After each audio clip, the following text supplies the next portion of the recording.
Hello বন্ধুরা, technical PBS light চ্যানেলে আপনাদের সকলকে স্বাগত জানাই। আমি প্রতিনিয়ত আমার চ্যানেলে স্কলারশিপের নতুন নতুন আপডেটগুলো নিয়ে আসি, তেমনি আজ আমি আপনাদের জন্য এক বিরাট নতুন আপডেট নিয়ে এসেছি। মাধ্যমিকের পরে মিলবে 18,000 টাকা। রাজ্যে আছে এই বিশেষ স্কলারশিপ। কী সেই স্কলারশিপ এবং কীভাবে আবেদন করবেন বিস্তারিত জানতে পুরো ভিডিও দেখবেন। পুরো ভিডিও না দেখলে কিছু বুঝতে পারবেন না, তাই পুরো ভিডিও দেখার অনুরোধ রইল আপনাদের সকলের কাছে। তাই আর দেরি না করে ভিডিওটিকে শুরু করছি। ভিডিওটি ভালো লাগলে লাইক করবেন, কমেন্ট করবেন, বন্ধুদের সঙ্গে শেয়ার করবেন এবং আমার চ্যানেলে নতুন হয়ে থাকলে চ্যানেলটিকে সাবস্ক্রাইব করবেন। ধন্যবাদ, পাশে থাকবেন।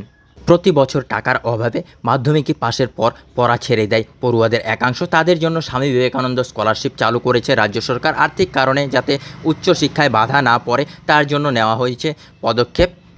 রাজ্য শিক্ষা দপ্তরের কর্তা ব্যক্তিদের কথায় উচ্চ মাধ্যমিক স্তর থেকে চালু হয়েছে স্বামী বিবেকানন্দ স্কলারশিপ, যা স্নাতক ও স্নাতকোত্তর পর্যন্ত পাওয়া যাওয়ার সুযোগ রয়েছে। কোর্স অনুযায়ী স্কলারশিপের টাকার ক্ষেত্রে তারতম্য রয়েছে, তবে আবেদনের নিয়মে কোনো বদল নেই।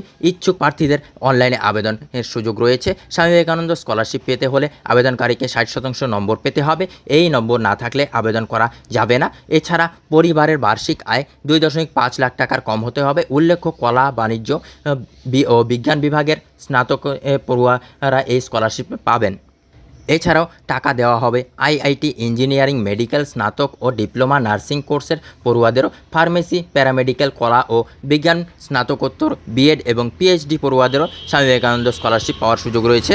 প্রসঙ্গত, কলা ও বাণিজ্য বিভাগের পড়ুয়াদের এর মাধ্যমে 12,000 টাকা দেওয়া হয়। বিজ্ঞান ও স্নাতক স্তরের অন্যান্য কোর্সে, যার মধ্যে রয়েছে ব্যাচেলর অফ কম্পিউটার অ্যাপ্লিকেশন বা ব্যাচেলর অফ বিজনেস অ্যাডমিনিস্ট্রেশন, ছাত্রছাত্রীদের 18,000 টাকা করে দেয় সরকার। স্বামী বিবেকানন্দ স্কলারশিপে আবেদনের সময় বেশ কিছু নথি জমা করতে হয়, যার মধ্যে রয়েছে আবেদনকারীর শেষ পরীক্ষার মার্কশিট, আবেদনকারীর পরিবারের আয়ের শংসাপত্র ও অ্যাডমিশন ফি বা একাডেমিক পেমেন্ট রসিদ। এছাড়াও লাগবে আধার কার্ড, আবেদনকারীর পাসপোর্ট সাইজের ছবি, সই, ব্যাংকের অ্যাকাউন্ট নম্বর, মোবাইল নম্বর ও ইমেল আইডি। বন্ধুরা, এই ছিল আজকের আপডেট। ভিডিও ভালো লাগলে লাইক করবেন, কমেন্ট করবেন, বন্ধুদের সঙ্গে শেয়ার করবেন। ধন্যবাদ, পাশে থাকবেন।